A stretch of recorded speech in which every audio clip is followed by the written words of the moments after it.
Shalom peuple de Dieu, Zambe ya Bible, apambola biso pona tongo ya lelo po apesi biso tozala na présence na ye. Avant tobanda, ezali temps na biso ya exaltation, tozosambela Seigneur. Éternel notre roi, sois élevé pour ce moment. Le Dieu d'Israël, le Dieu de Jacob, le Dieu d'Abraham. Merci notre Père. Nous bénissons ton nom Seigneur, parce que tu es au milieu de nous, Jéhovah Shabbat. Sois avec nous Jésus. Je vais les menacer tout esprit impur de leur comme des prêts. Et les change maintenant au nom puissant de Jésus. Je déclare ton règne dans cet endroit au nom du Seigneur Jésus-Christ. Amen. Merci. Shalom peuple de Dieu, que le bon Dieu vous bénisse. Et pendant ce moment, et ce moment, temps de la foi, on te limite à apprendre quelque chose n'a pas de Seigneur. Toujours ça, mais l'ensemble de la biso, éternel, notre Dieu, le Dieu d'Abraham, d'Isaac et de Jacob. Sois béni, Seigneur Jésus-Christ, pour ce moment de la temps de la foi. Nous croyons ton nom, Seigneur Jésus, règne dans cet endroit au nom puissant du Seigneur Jésus-Christ. Amen. Merci, Zamba Zolukumu, pour la temps où il y a Pessi Yolanda, la présence naïe partout aux amis, aux Olandanga, les alliés temps de la foi. Et l'unitoye qu'on a pendant quelques minutes, n'a pas étalé sur la foi. Mais le thème, c'est la foi vivante. Qu'on dit, ma oeza na bobo. Ils ont la foi morte, ils ont la foi vivante. C'est-à-dire, parfois, oyo kufa. C'est-à-dire, et ça la raté. Ils ont parfois, ils ont ça là. Ils ont dans la réalité, ils ont dans la vérité, ils ont dans l'Israël. Pendant ce moment, dans l'ingi, oye baké, foi vivante, ils ont foi, ils ont manifesté, makampo, les choses invisibles, ils ont ramené en haut dans les choses visibles. Et en gros, la foi vivante, c'est-à-dire, foi où ils ont un bon mot, et maga oye mona nakate, et comme ils sont dans la kambu oyo et mona naka. La lingi, par la grâce de tout dans la Bible, dans mon canal, il y a Hébreux 11, le verset 1er et le verset 3. Or, ça la foi, c'est une ferme assurance des choses qu'on espère, une des choses de celles qu'on ne voit pas. Pour l'avoir possédé, les anciens ont obtenu un témoignage favorable. C'est par la foi que nous reconnaissons que le monde a été formé par la parole de Dieu, à sorte que les choses visibles, alléluia, ce qu'on voit n'a pas été fait des choses visibles.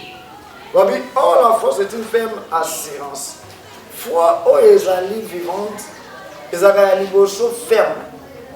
Quelle que soit la difficulté, quel que soit le problème, la foi vivante, ils ont ferme, ils ont une assurance. C'est-à-dire qu'on s'en serre, on a espéré, il y a la foi vivante. Nous avons la tête, comment ils vont mais qu'on dit mananga, ils ont dit qu'elle a nous faire, quel que soit va, quel que soit tempête, foi la guerre ferme. Et la deuxième chose, ils ont espéré. Ils ont espéré il y a des gens qui sont courants parce que mais foi on a sauté eza foi et je m'en mutu songolo mais je m'en ensemble on a la possibilité tout de ramener quelque chose à la vie naïe. La deuxième chose, c'est une démonstration des choses qu'on espère. Et ça c'est qu'on démontrer makambo yo toujours liga c'est qu'on ne voit pas où je m'en ai.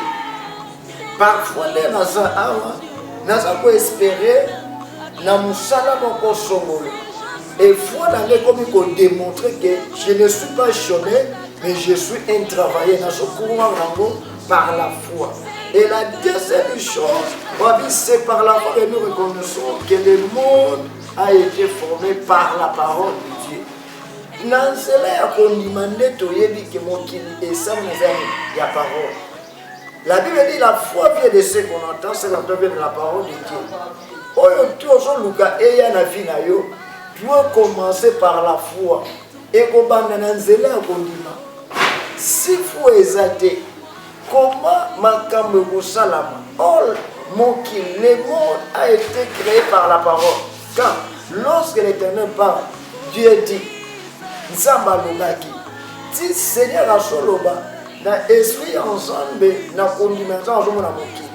Et le lope yo zolandana, na esprit na yo ozo monani.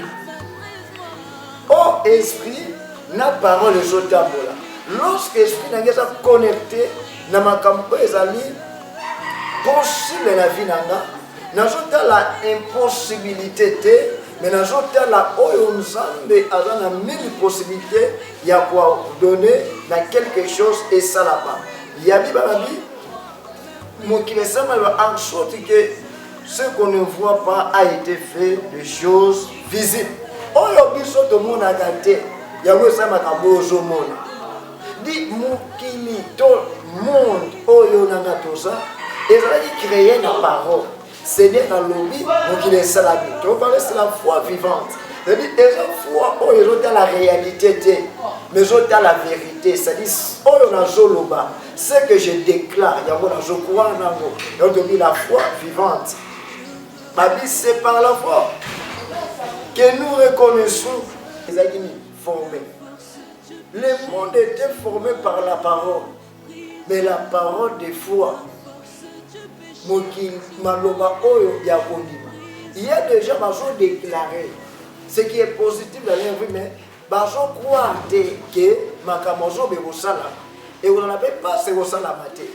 Parce que la foi vivante, ils ont la réalité, mais ils ont la vérité. Autour de la Genèse 1, Dieu créa, Zamba Kelaki. Dieu a créé toutes choses par la foi. Alors, ça, la gondima. Azor avec foi. Azor quoi soit maintenant, il y a toujours croire en ça. Mais toujours croire na parole en ça. Comment notre foi est à la ferme? Et la biologie est sali makambo et mon oyo mona nakate et mona naka nzela ya mondima yango na lina yebisa yo makambo na nuyo monite na spiritualité de Jésus et zo dépend de ce que foi na yo est introduit yango physiquement di yonde on a la possibilité ya ko croire et ta bozo croire Genèse 12 balobi l'Éternel dit à Abraham, quitte ton pays. Abraham, une fois quitté, si Abraham a quitté, l'Éternel dit, je montrerai dans le côté d'Isaïe, pays où il va habiter. Abraham a quitté par rapport à la parole. Abraham a sauté pour la foi où il est vivant. Zabi, quelqu'un qui est dans le monde, qui sont au fan. Abraham a quitté. Et tout dans le livre, il y a des Corinthiens 5, le verset 7. Quand nous vivons guidés par la foi, non par la vie. Lui, c'est bien le but. Car nous vivons guidés par la foi, non par la vie. Lui, c'est bien le but. Nous marchons par la foi, non par la vie. Toza guidé nanzela kolima non nanzela ya oyo mona di oyo lingo posséder eza par la foi kotambola te na oyo yozo mona mais tambola na oyo kolima ezomonisa yo di Abraham azo kitazo tambola avec la foi avec la parole de Dieu yozo tambola avec la parole nini la foi veut dire la foi qui respire continue ezopema etalaka réalité te etalaka condition ya famille te etalaka droit te etalaka te nation etalaka te force au pandémie sokolo coronavirus non, la foi ezotala la guérison la foi ezotala la miracle Abraham azobima avec la foi lui dit nous vivons guidés par la foi alors lui toujours bika kotambola na nini na konwa non par la vie lorsqu'on entend la réalité et comme on diminue au fond, ça la ferme na ozamba le benayo. Papa, maman, frère et sœur, sois ferme. Quand elle a été ma citation, quand elle a été problème est plus grand que les hommes d'été. Zamba est plus grand que les problèmes nayo. Zala que nous avons respiré. Ils ont respiré ni. Ils ont mon protection. Ils ont respiré ni. Ils ont respiré vie. Ils ont respiré ni. Comment la bénédiction ensemble de partage nayo. Abraham a son kende. A aucun la terre. Natiki papa, natiki maman. Parfois, on a seul par rapport à la physique, non par rapport à la spiritualité. La spiritualité, on a mutu moko, on a terme, on a consommateur en force de Jésus de Nazareth. Vivre selon Jésus-Christ. Sois connecté avec Jésus-Christ, avec la parole de Dieu. Parce qu'il faut que nous ayons besoin de la parole. Ce qu'il faut, nous avons la parole, les athées, comment on va la faire. Abraham Ayoki, il a écouté la parole qui était invisible et comme invisible dans la foi. Parfois on est malade. Le malade lui est à 12 ans, 30 ans, 20 ans, mais les noms ont été foi. On peut la guérir place aux gens à travers le message haut. Et ça, les camarades, ils ont la bombe. Abraham qui était Ayoki Zam, a Otabola, Aza, Kondima, ils ont la bombe. Et ils ont même assimilé la vie à moi. Ils ont ramené ce qui est impossiblement possible. Vivre selon la foi, non selon la vie. La foi vivante, et moi, on a la bâtonnière sauté. Tout le monde a que et vous savez la maté, mais foi vivante, on a qui vous savez la maman zawa, papa zawa, quel que soit le problème na yo lelo, yo toujours na nanga, Seigneur Jésus-Christ a côté problème na yo. Seigneur Jésus-Christ a bikisio. Aux en temps au vivre la merveille ensemble. Aux en temps au palper gloire ensemble na vie na yo. Kobanga te, a tout mon côté, mais qu'on m'a mon soyez loco. A toujours aux en condition de vous que ça vous bénisse, que le Seigneur vous guérisse.